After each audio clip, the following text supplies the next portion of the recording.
Hello and welcome to Credit Compass, your guide to navigating European credit markets.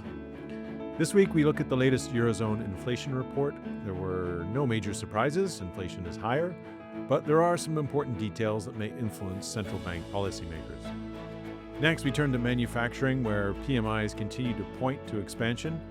The question, though, is whether this is simply a pull forward of orders or something more fundamental. And lastly, we take a quick look at the UK housing market and the slowdown there. All right, let's dig in. Inflation first.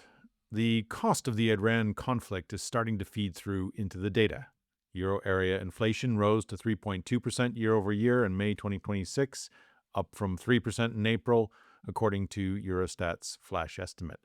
The main impulse is still energy, running at around 11%, but the more worrying domestic component is services, which reaccelerated to 3.5% from 3%.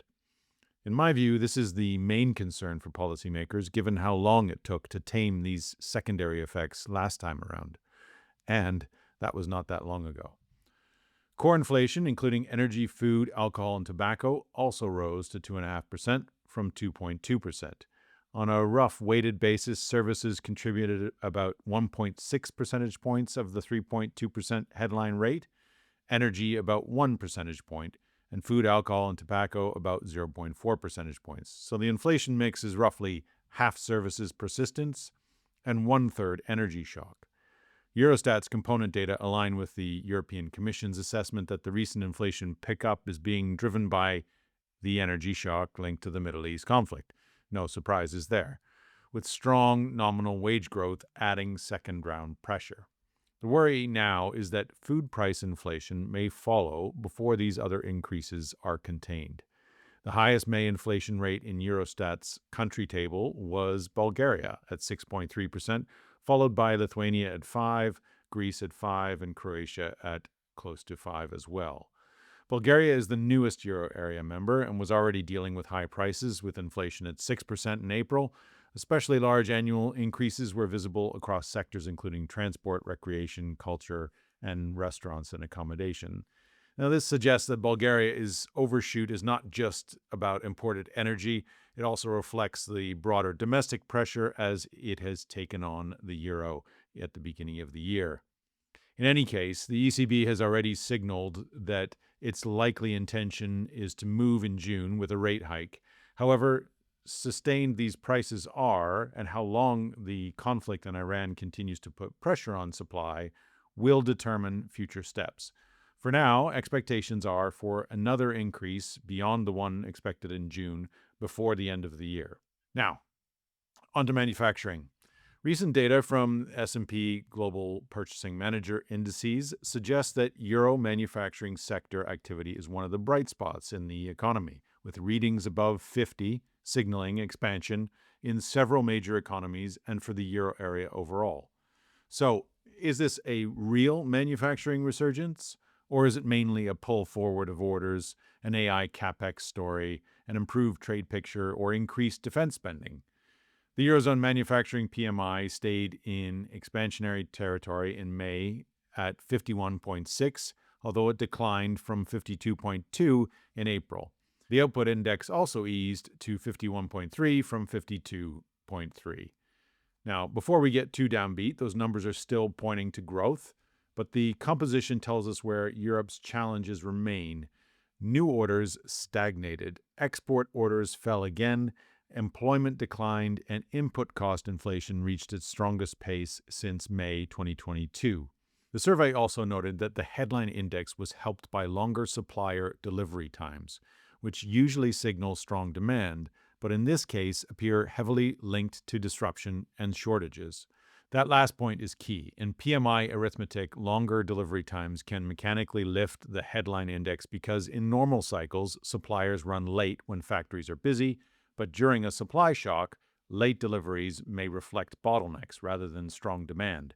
That is why this looks less like a clean recovery and more like a messy restart with inflationary friction.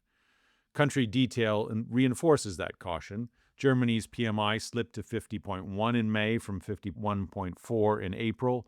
New orders fell for the first time in 2026, export sales declined, job cuts deepened, and the survey commentary suggested that earlier front-loaded orders had likely faded. France reversed sharply, with its PMI falling actually to below the expansionary line to 59.7 from 52.8, as April's stockpiling boost faded and new orders declined. Italy was stronger at 52.9, a four-year high, but the report again tied the improvement partly to client stock building ahead of shortages and expected price increases. Spain stayed modestly expansionary at 51.2, but new orders fell, and the PMI was supported by supply delays linked to the Middle East disruption. The UK is the cleaner positive outlier, with the manufacturing PMI at 53.9, a four-year high. But even there, it was noted that the acceleration may prove short-lived, as clients had front-loaded purchases to mitigate expected price increases and supply chain disruption. The evidence for pull forward is strong. It is visible in the survey commentary, the cost data, the supplier delay component, and the weakness in new and export orders. This remains the dominant explanation for the recent PMI optics.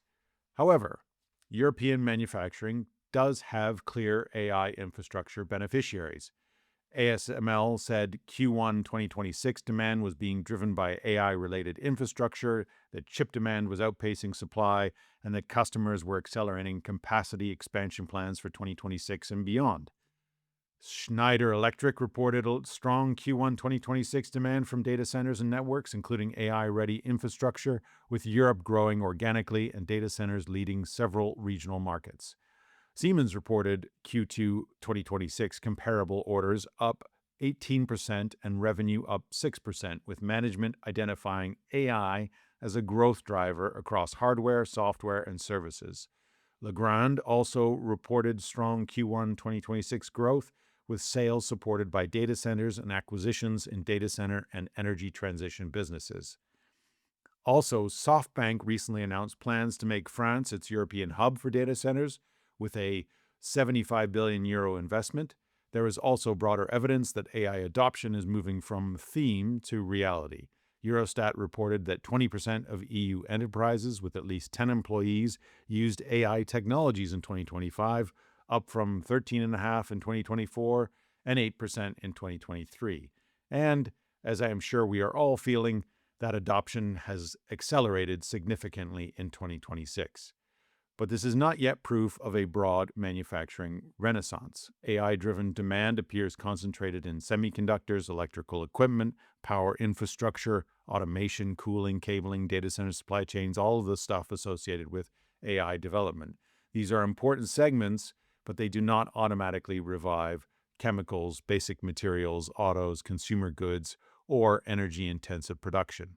So, bottom line, the PMI revival is not fake, but it is flattered by disruption. PMIs have been steadily improving from their lows in 2024, but a healthy manufacturing upswing would usually show stronger new orders, firmer export orders, rising employment, and controlled input cost.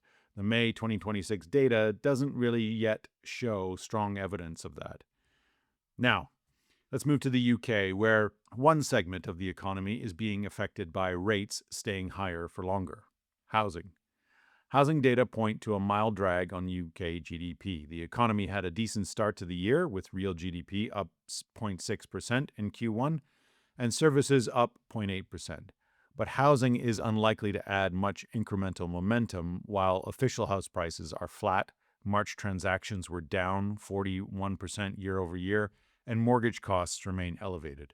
This time of year is a key part of the annual housing cycle, and activity is normally supposed to be strong.